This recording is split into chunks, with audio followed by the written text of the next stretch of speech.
All right, we are being joined in the interview area with the University of Tennessee student athletes. Welcome, fellas. Oh. And please raise your hand, and we will get a microphone to you. Questions right up here in front. This is for Jemai, Rob Lewis with VolQuest.com. Jemai, just how much are you motivated now by the thought that every time you go out there might be the last time that you play with these guys? It's definitely surreal. Putting in so much work, putting in so much time. These are my guys, man. These are my brothers, and the 4 years kind of went by fast. Knowing that Zakai was with me, all 4 years, he understands the experience. But like I've been saying, this whole time I've been on the podium, every time I come up here, people have no idea the stuff that we've gone through as a team. Like the ups and downs, the mental health struggles, the having to go through injuries, transfer portal stuff. Like we've had to go through so much in order to get to this point, and for us to really fight through that and show that adversity, I think this is probably one of the most special teams that I've been a part of. So knowing that's going to be the last one is, surreal, but I'm excited to keep going and keep moving forward. Questions, please, right here. Hi, Liv Clements with Indiana University. And Zakai, I wanted to ask, with this tournament, it's been a tough road against the Wildcats. What is going to have to change tomorrow for you guys to get to that win? Zakai? Well, we ain't played like ourselves the first two times we played them. I feel like I could say, obviously, they won the game. They got the best of us. But, just going out there and just really everybody doing our jobs and being ourselves, that's going to be the main goal. And we do that, I feel like we have a pretty good chance to win the game. Right over here. Yeah. Akeem Glassby, Indy Star. This is for Zakai. I understand you're the shortest scholarship player in the last 45 years at Tennessee. Despite your size, what allows you to be such a good player? Zakai? Just being myself. My mom always told me height don't matter or anything like that. As long as I go out there and do what I need to do, then you'll be out there on the court. So, just really being a dog, playing as hard as I can at all times, really just being myself. And my mom always told me it's possible. So, I always believed it, and I'm improving every time I'm out there on that court. Right here in front. Right here. Saranda Raboin, WHAS 11. So this is the first time that Tennessee and Kentucky are meeting in the NCAA tournament. Just what does it mean to be a part of this rivalry and to be still making history as a part of this established rivalry? Is that for any of the players? For all of them. Cade? I feel like it's definitely one of the biggest rivalries in college basketball. And, it's definitely fun, going into Rupp, going into TBA, playing those games. It's a lot of emotion that goes into it. But this being the first time, meeting in a place like this, and especially for a moment like this, and especially knowing how many seniors we got on this team and, going into the game, how the season went in the regular season playing against them. So it definitely is going to be a lot of fun going out there, and it definitely going to mean a lot, not only us, but Vol Nation. That was Zakai. Cade, please. Yeah, I'll back that up. I think it's one of the biggest rivalries in not just college basketball, but college sports. Throughout the sports, and every time we play each other, it's one of the biggest stages in the country, and for it to even be elevated even more, to be in March Madness just adds that much more to the rivalry. Jemai? I speak, same thing. I'm big on rivalries. When I don't like a school, I don't like it, and I want to do everything I can to make sure that we win that game. I'm taking this as serious as I possibly can, and everybody knows, this whole team knows, we want nothing more but to not just win, but to make a statement with a team like this. And like I said, we didn't play ourselves the first two times, and we know we have to do into this game. We got to play Tennessee basketball at the best level. Right here. Yeah, for Zakai and Jemai, the guys have been around campus a while. What do you remember most from the baseball team winning it all last summer and everything that kind of went with that? And how badly do you guys want to give that to Coach Barnes and your program? Could you give a name and affiliation, please? Gentry Estes, Tennessean. Thank you. And that was for all the players? It's for Zakai and Jemai. Okay. Zakai? I remember I was in my apartment watching the game, and I remember when he got that strikeout, and everybody in the whole city, like, they all started beeping their horns. Everybody was outside. People started running around. So it was amazing to, be in Knoxville when that happened and just witness how great the feeling was, because it didn't feel like that only the baseball team won. It felt like the whole city won. And, it definitely, winning a national championship in basketball and knowing what this team has been through, knowing what Coach Barnes has been through, it definitely mean a lot, not only to us but to him. But the ups and downs and how much that we go through in practice, how much work we put in, how much we sacrifice individually, it definitely mean a lot to us, and it definitely mean a lot to Coach Barnes. Jemai? I've said it a lot as well. Winning a natty for me would be cool. I feel like I would enjoy it. It'd be great. But nobody deserves a national championship than the city of Knoxville and Coach Barnes. If you really look and sit down and really pay attention to the fan base, like, they are nothing short of amazing. Their commitment to this program, their commitment to the players, no matter if we win, lose, whatever, the people that are real, true Vol fans, they deserve nothing more but a national championship. And that's what I'm fighting for. That's what I'm fighting to try and get. Like I said, it's not for me. It's not even for my teammates. It's for the fans in the city of Knoxville that's been waiting so long for something like this, because they've come so close and have always almost gotten there and have some great teams. So I want to be the player and the team to come out and get that for them, because they deserve nothing short of a national championship. Right here. Rob Lewis with VolQuest.com. Cade, for you guys are so good defensively all year, especially defending the three-point line. Kentucky hit 12 in each game. Was there a common denominator for the breakdowns? Why did they have so much success? That Z and Jemai have both said it, that we didn't play Tennessee basketball the first 2 times we played them, and we understand that. And the good thing about our team is, we've had as much early season success as anybody, but I think we've also improved throughout the season just as much as anybody. And so these are 2 totally different teams that are playing this go around compared to the first 2. That was Cade. Okay, right here. Josh Bodie with Wish TV. I saw you guys were at the Pacers-Lakers game last night. What was that experience like, and what was it like to see your former teammate play? Jemai, we'll start with you. It was exciting. It was definitely a great moment just to go out and see him play. We don't get a lot of opportunities to see him, just in general, just because he's busy with his schedule, we're busy with ours. So being able to interact with him, talk to him, outside of just the phone, it was really cool to see, and it was a great game as well. So glad we were able to go out and do something different as a team. Cade?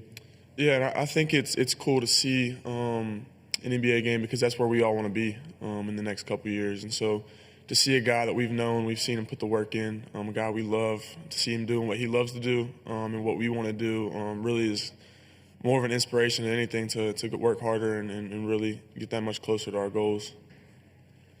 Yeah, it was really a great experience. Like Kay said, one day we all want to be in that position that he's in today. And, we saw all the work that he was putting in every single day to get to where he's at. And, just knowing some of the things that we know now and through the game of basketball and just the little things, I feel like it was a little bit different for me personally, just being able to watch it up close. But it definitely was an eye-opening experience. And, I'm really glad to see him out there. That was Sakai. Right over here. Yes, Akeem Gillespie, Indy Star. This is for Jemai. What's it like having Zakai as a teammate, and when did you realize that he was the right person to lead this team? Jemai? All jokes aside, this is, one of my, closest friends. It's a brother, somebody I'm going to have for the rest of my life. Honestly, I was, something that's been on my mind, but I feel like he deserves more respect just as a point guard. I feel like he's the best point guard in the country. I don't feel like it's close. For him to be able to do what he does on both ends, leading and assist on the team like that, being able to score the ball, how he handles the game, how he controls the game throughout the whole game, throughout 40 minutes, the amount of minutes he plays, all that being in consideration, and then also being a part of the Naismith, Defensive Player of the Year with me, you don't see point guards doing that. And I feel like just as an overall game, the overall point guard, I feel like he's the best point guard in the country. I don't think it's close for him to be able to do it on both sides of the ball. But man, if you just look at his career, you look at even this season, he goes through stints where if he's not shooting well, he'll figure out a way to make his team better. If he goes through stints where he's turning the ball over, he'll still figure out a way to make his team better. So I think the versatility, the resilience for what he's gone through, obviously, like I said before, he's my brother, so I've have fights with him all the time. We've gotten into each other, but we're always connected. We're always close, and I think that just makes our competitive spirit as good as it is today. But man, having him as a point guard for 4 years, I'm blessed to be able to have somebody like him, have my back. Right here in the back. Yeah, for Cade and Zakai, Daryl Burr with the Cats Paws in Lexington. Both of you guys said when you played Kentucky, you didn't play Tennessee basketball. Can you define that for us? And it's been over a month since the last game. What ways has Tennessee changed since then? Cade, we'll start with you. Defensively, we're a team that prides ourselves on defensive and toughness, and that's something that we practice every day. And we felt that when the first 2 times we played Kentucky, that was not an emphasis of what we did. We felt like our head was other places. And so, it has been longer than a little over a month since we played them. And so, we've played a lot of big games since then. And so our team, we've learned a lot about each other and about ourselves. And like I said earlier, we've continued to improve. We're a very intrinsically focused team. And so we focus on every game on what we need to do. And so that's where we've grown over this last month. Zakai? Yeah, I feel like, piggyback over what he said, really on the defensive end, we weren't ourselves, just little things like being in our gaps or 50-50 balls. So really just picking our intensity back up and just being ourselves. Like we know we're the best defense in the country, and we didn't show that either times that we played them. Offense is going to take care of itself, and, Coach Barnes lets us know that all the time. But, just being ourselves on defense, going out there and showing that we number 1 defense in the country and just doing all the little things and everything, all the details that we telling each other to do and sticking to the game plan, then we'll be fine. But I don't feel like we did that in either game, and we'll make sure to do better this time. Right here. WHAS 11, for any of you guys, there's at least one SEC team that's going to make it to the Elite 8, possibly 6 could make it. Just what do you think that says about the conference as a whole and just the amount of competition you've faced so far? Jemiah, we'll start with you. I think it just shows just how deep this conference was, how tough this conference was. Like, we really beat each other up, this whole time. And you could see some teams were tired going into the tournament. Some teams were able to hit that second gear. Luckily, we were able to hit that second gear. We want to hit another one. But man, like, every game you play in, it feels like it's a quad 1 game. Every home crowd you have, you feel like you're coming in and they're gonna go at you. They're gonna have that energy. And so I think throughout the whole season, having to go through all those teams, it helps you build resilience. It helps you with the experience. I think we've grown throughout the time. Like, we've definitely done what we needed to do as far as getting the wins that we were supposed to. We dropped some losses that we felt like we could have grown from, but every loss we had this season, I feel like we've gotten better from it. So I think the experience of going through different teams, playing different types of play styles, different offenses, different defenses, it gets us ready for a tournament like this where you don't know who you're going to play. So I think, obviously, to answer your question, the SEC this is the best conference I think it's ever been. So it's amazing to be able to be a part of such a great conference. A couple more for the student athletes right here. Yeah, Daryl Burr with the Cats Paws again. For Zakai, if this is off base, I'll apologize early, but being a smaller player, were you a fan of Kentucky's Tyler Ulis once upon a time when he was there? Yeah, I was a fan of Tyler Ulis, not Kentucky, but I was a fan of Tyler Ulis for sure. He was somebody that won Defensive Player of the Year and Player of the Year the same year, and he's about my size. So he was definitely a great player, great point guard, and he was definitely somebody I looked up to. One more for the student athletes right here. John Huang, NOLA Media. This is for Zakai. Zakai, you've been around for a while. You know the back and forth that goes on between the two fan bases, Kentucky and Tennessee. How much extra pressure is there on you and your teammates to make sure you don't lose to those guys 3 times in a row? Zakai. Well, I wouldn't really say it's extra pressure because, we're going out there and doing what we do every single day. You can't really control if the ball goes in the basket or not, but you can control some things like our defense and our effort. So, going out there and just doing what we do and just knowing that Vol Nation will have our back no matter what, we know they're going to have our back and give us energy, and whether they're there in the stadium or whether they're in the TV, we feel that energy no matter what. So, Vol Nation, we got the best fan base in the country, and like I just said, whether they're there or not, we're going to feel that energy, and they're going to bring the fight to us. And no matter what stadium we play in, we know they're going to feed the floor. So, I don't really feel any pressure, and I know my teammates don't really feel any pressure, and we're just going to go out there and do what we do. Thanks, fellas.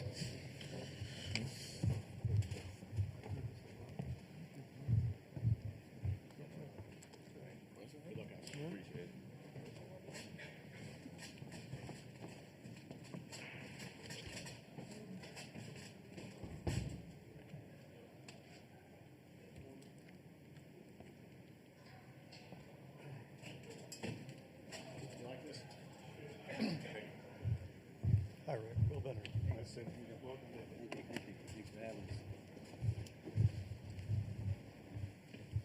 Okay, we've been joined by Coach Barnes, and Coach will ask you to make an opening statement, and then we'll go to questions. Well, obviously, excited and blessed to have this opportunity to be here and represent the University of Tennessee in this next round, and so happy for our players and everyone involved with our program. And obviously, we've played Kentucky twice, and they've played great against us. I think both games made 12 threes in each game, and Mark has done a great job. I've often said to people it's maybe one of the most, if not the most difficult job in the country when you talk about basketball. And I just think he has done a great job coming in, following a guy like John Calipari, who did a lot, so much there. And just really impressed with what he's done with the entire program and the way he was able to get there and put a team together that has them playing this time of year as well. All right, we'll go to questions right over here. Coach, Akeem Glaspie, Indy Star. Jahmai said that Zakai is the best point guard in the country. Just what makes him the best point guard in the country, and just how big of an asset is it to have Zakai on your side?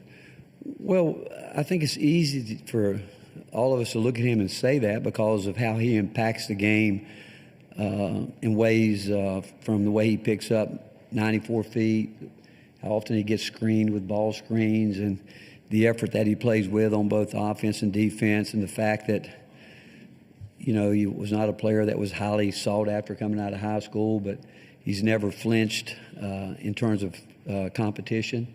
He, from the time he stepped foot on our campus, he's never made anything about him. He's a very unselfish person, cares about people, certainly high-level competitor, but the way he impacts the game in so many different ways and how much he's improved. And I think, and I say it all the time, what people see him do during the game, we watch it every day in practice. And that's who he is. I mean, he doesn't take time off. I worry about him all the time with how hard he goes. I watch him go through a practice like it's the last one he's going to have, and then he'll spend it in 30 minutes in the gym working on something. And that's why he is and who he is, and why, like Jahmai, we wouldn't trade him for anybody in the country. Right here in the back, Coach. Rick, Darryl Bird with the Cats Paws in Lexington. Cade and Zakai both said that regarding the two Kentucky games, we just didn't play Tennessee basketball. How would you define that? And it's been over a month since you guys played. What's different about your team now? Well, I think when you don't play Tennessee basketball, first I think you got to give them credit. I mean, for whatever reason, I think when you lose a game, it's easy to start saying we didn't do this or we didn't do that. But fact is, they did what they did, and they probably had something to do with why we didn't do this or do that. They shot the ball well. I can tell you that, do I think that, again, when they're open, do I think their shots are going to go in? Absolutely. But also you have to think that might be part of their schemes that we weren't ready for.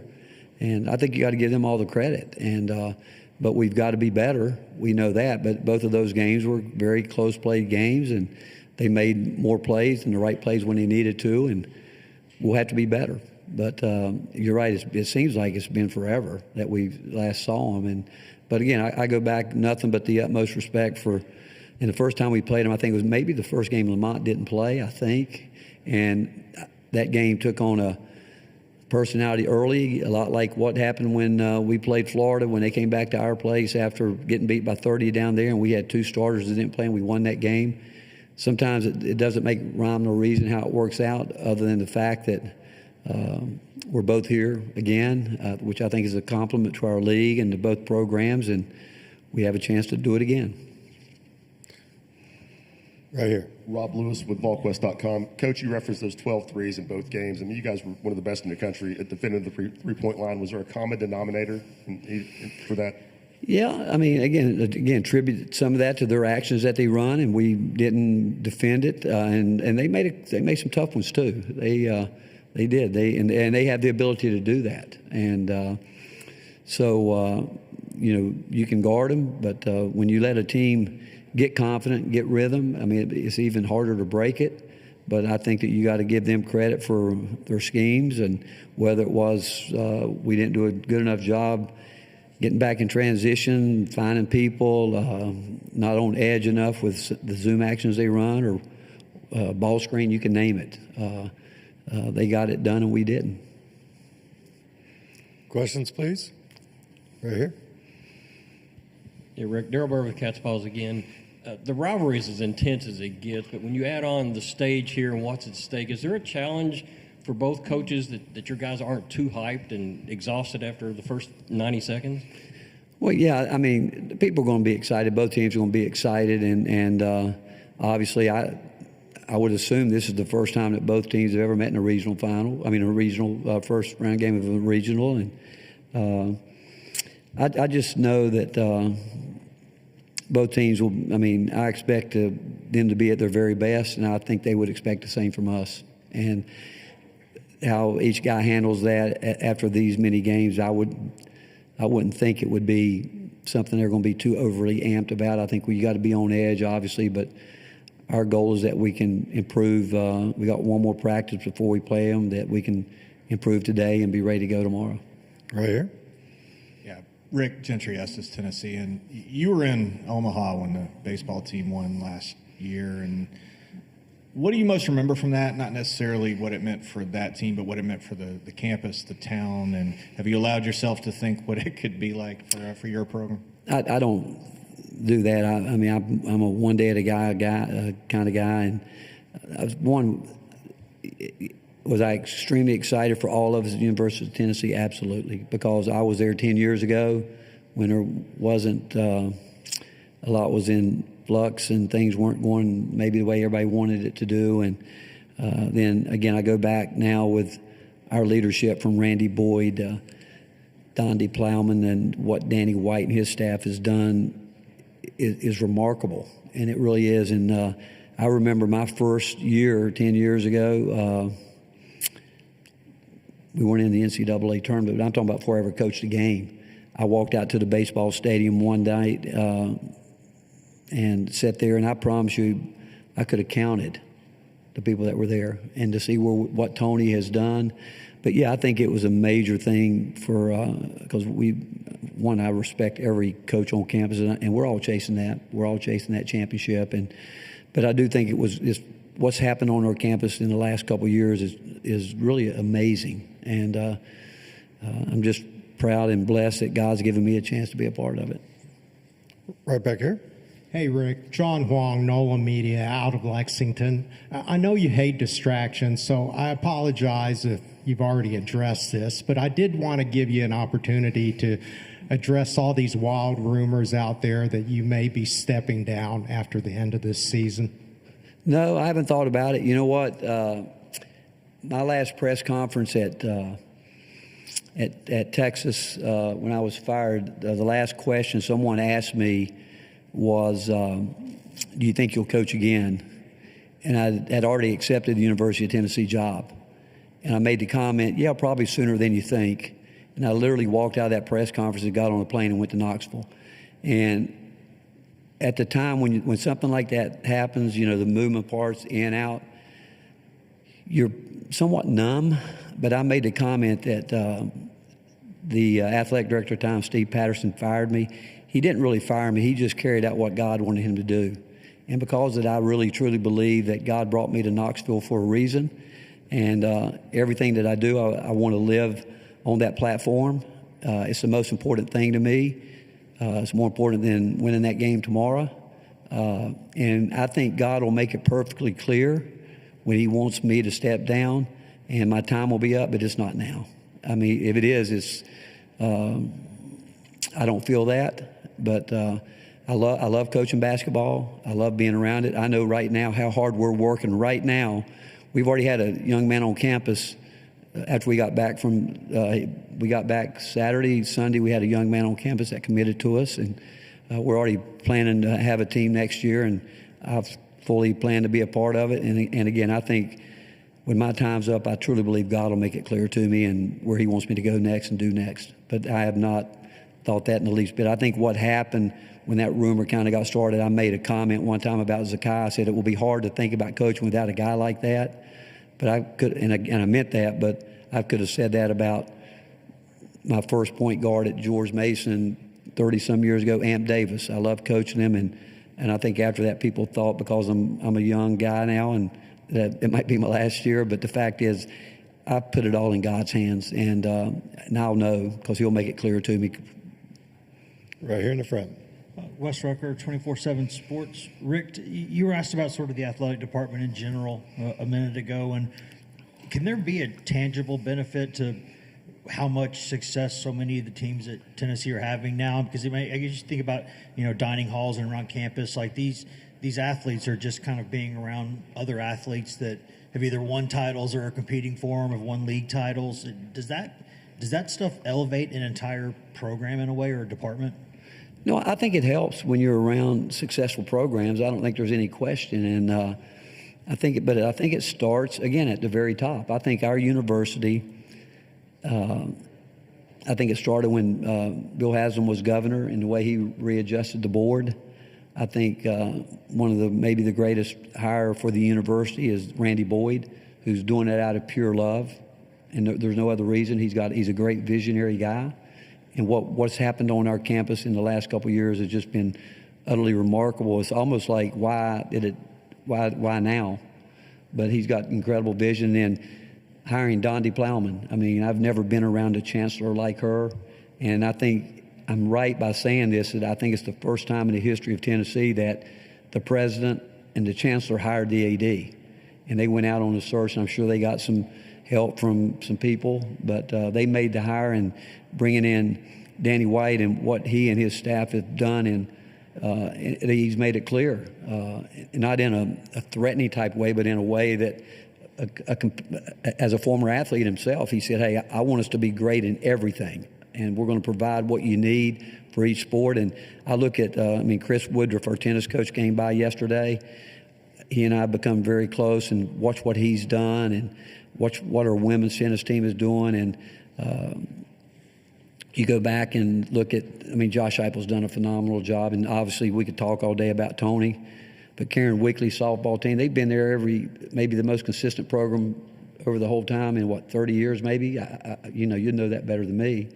But I do think the athletes have a great deal of respect for each other. I know obviously the coaches have that for each other because we know how hard it is to win in our sport, and we know that their sports mean just as much to them, whether you're talking swimming and diving, whatever you make, track and field. There's a standard that when you see other teams living up to it, it's just naturally that you want to live up to it, and do everything you can, because I know this, that I think we're all blessed, and even after some games when you lose, I really always have a prayer to myself and thinking that, hey, there's a lot of guys that would like to be sitting in this losing locker room. And I think that we've got an incredible opportunity here, like everybody else, but it's a blessing that God's given us to be able to be at Tennessee at this time, because it's a lot to be proud of. And everybody talks about their fan bases, everybody. And I don't think there's a program in the country that has sold out men's basketball, football, baseball, women's softball, and I know we've done that, and I think that speaks volumes to how our fan base feels about us, and hope that we can just keep taking it further and further. Got time for a couple more for Coach right here. Hey, Rick, Darryl Burr with the Cats Paws again. You get to spend every day with one of the very best point guards in the country, in Zakai. But I'm curious, scouting, what are your thoughts on Lamont Butler and trying to play through the injury the way he is? A lot of respect and admiration, because I know that, I really felt bad in our game. He got hit right there about 15 feet away from me, and I knew the way he went down. It was tough, and I've had 2 shoulder surgeries myself, and I know how that feels. And I'm not sure the extent of what he has, but when you get shoulder pain, it's hard to sleep at night. You can never get comfortable in a bed. I mean, I can tell you that